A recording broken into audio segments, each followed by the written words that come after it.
Hello everyone.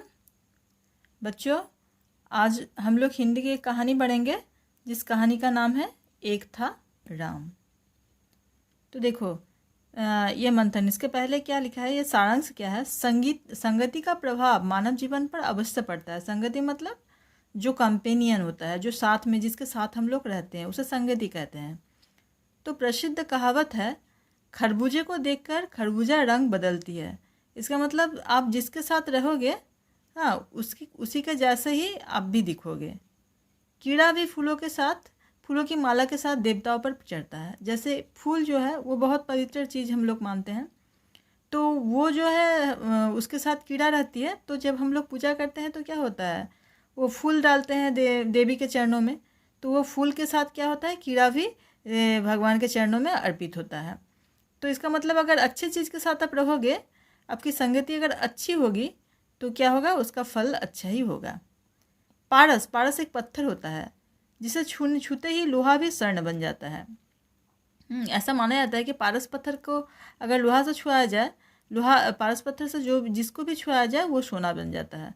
तो वैसा ही अगर उससे अगर लोहा को छुआ जाए तो वो सोना हो जाता है। संगति के दो रूप है, कुसंगति तथा सत्संगति। हाँ, तो कहते हैं संगति जो होता है, मतलब जो कंपेनियन होते हैं, उसके दो प्रकार के फल होते हैं। कुसंगति मतलब खराब जो दोस्त होते हैं, और सत्संगति। अच्छा, संगति के दो रूप होते हैं, मतलब जो हमारे जो फ्रेंड्स होते हैं, फ्रेंड सर्कल दो प्रकार के हो सकते हैं। एक होता है क्या, कुसंगति, मतलब खराब दोस्त, हाँ, और जिसमें खराब गुण हो। और दूसरा है सत्संगति। सत्संगति मतलब जिसमें अच्छे गुण हो। तो कुसंगति अर्थात बुरे लोगों की संगति, और सत्संगति अर्थात सज्जनों की संगति। हाँ, अपने से हीन व्यक्ति के संग से मनुष्य हीन हो जाता है, और बराबर वालों के संग से मनुष्य ज्यों का त्यों बना रहता है। श्रेष्ठ पुरुषों के संग से मनुष्य के चरित्र का शीघ्र ही उदय और विकास हो जाता है। इसलिए व्यक्ति को सदा श्रेष्ठ पुरुष का ही संग करना चाहिए। हाँ, तो कहा जाता है जो अगर आप अपने आपका दोस्त अगर आपकी कैटेगरी का हो तो आप क्या रहेंगे, उसी के जैसा रहेंगे। और अगर आपका जो फ्रेंड सर्कल है आपसे बहुत अच्छे हो, हर चीज़ में अच्छे हो, तो उससे आप अच्छे चीज़ ही सीखोगे। और अगर बुरे हो दोस्त, तो उससे आप बुरा चीज़ सीखोगे। जैसे कि आप एग्ज़ाम्पल ले सकते हो, जैसे आप अपने फ्रेंड्स लोग आपसे अच्छे हैं पढ़ने में, तो उनके साथ अगर आप रोज़ मिलते हो तो क्या होगा, आपके मन में ये विचार आएगा कि उनको इतना अच्छा नंबर आता है तो चलो मुझे भी अच्छे मार्क्स आने चाहिए, नहीं तो मुझे शर्म आएंगे अपने फ्रेंड सर्कल में। तो क्या होगा, आप भी अच्छे से पढ़ने लगोगे, तो इससे आपका रिज़ल्ट अच्छा होने लगेगा। और दूसरा, अगर आप अपने बराबर वालों से मिल रहे हो तो चलो आप तब भी आपका कोई हानि नहीं होगा, लेकिन कोई ख़ास लाभ भी नहीं होगा। मतलब आप सोचेंगे कि चलो जो भी है ठीक है, सही है। और अगर आप आपसे बुरे लोगों से अगर मिलोगे तो क्या होगा, आपको बहुत हानि होगा। आप सोचेंगे अरे चलो ये तो फेल करता है तो मुझे भी अगर फेल करूँगा मैं तो क्या हानि है, ये सोचकर आप क्या होगा, आपकी उन्नति के प्रति आप ध्यान नहीं दोगे। इसलिए ऐसा कहा जाता है कि हमेशा बराबर वाला नहीं तो आपकी जो संगति है वो अच्छी होनी चाहिए, कुसंगति नहीं होनी चाहिए। देखो, ये जो कहानी है, इस कहानी में ऐसा है कि राम अकेला अपने पढ़ने वाले कमरे में बैठा था। घर में माँ और बहनें थी, मतलब राम एक लड़का है। देखो इस कहानी में, जैसे ये राम ने क्या किया था, एग्ज़ाम में चीटिंग किया था।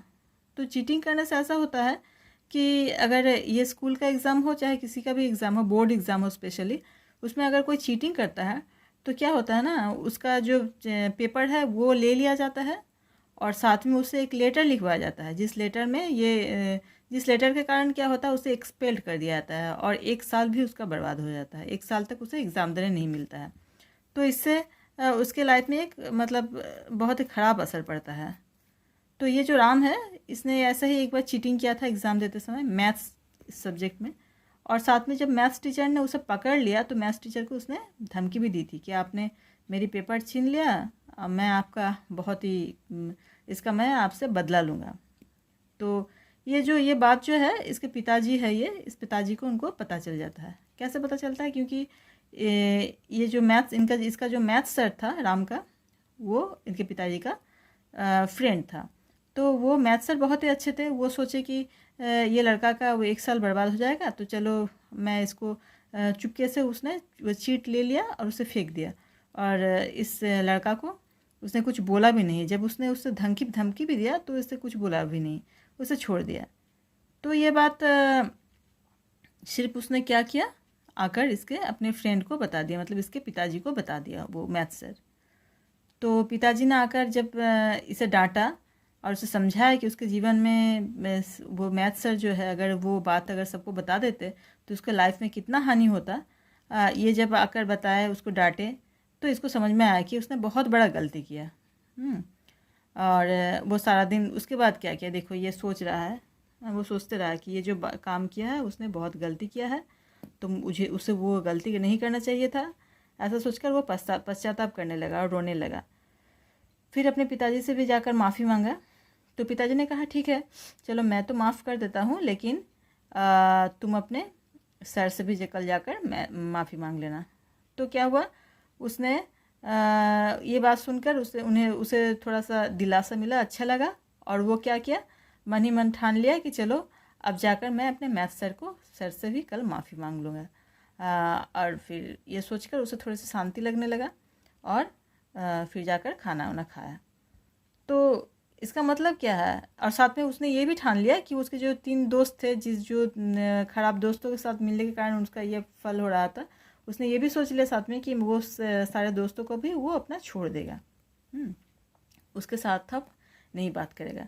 तो इस कहानी से हमें क्या शिक्षा मिलती है कि ये जो कुसंगति है, कुसंगति के कारण ही हमारे हमारे फल खराब, कुसंगति के कारण अगर हमारे संगति खराब हो तो उसका रिज़ल्ट अच्छा नहीं होता है। कुसंगति के कारण हम खराब चीज़ें सीखते हैं। तो इससे आप भी हमेशा कोशिश करें कि इसका सारमर्म भी ये है कि आप भी ये कोशिश करें कि हम हमेशा क्या करें, अच्छे दोस्तों के साथ मिले, जिससे हमें कोई अच्छी चीज़ की शिक्षा मिले, बुरी चीज़ हम ना सीखें। तो ये थी एक था राम, इस कहानी का शॉर्ट में मैंने एक्सप्लेन किया। ठीक है, अब इसके प्रश्न उत्तर को मैं PDF के रूप में भेजूँगी, तो आप इस कहानी को भी पढ़ें।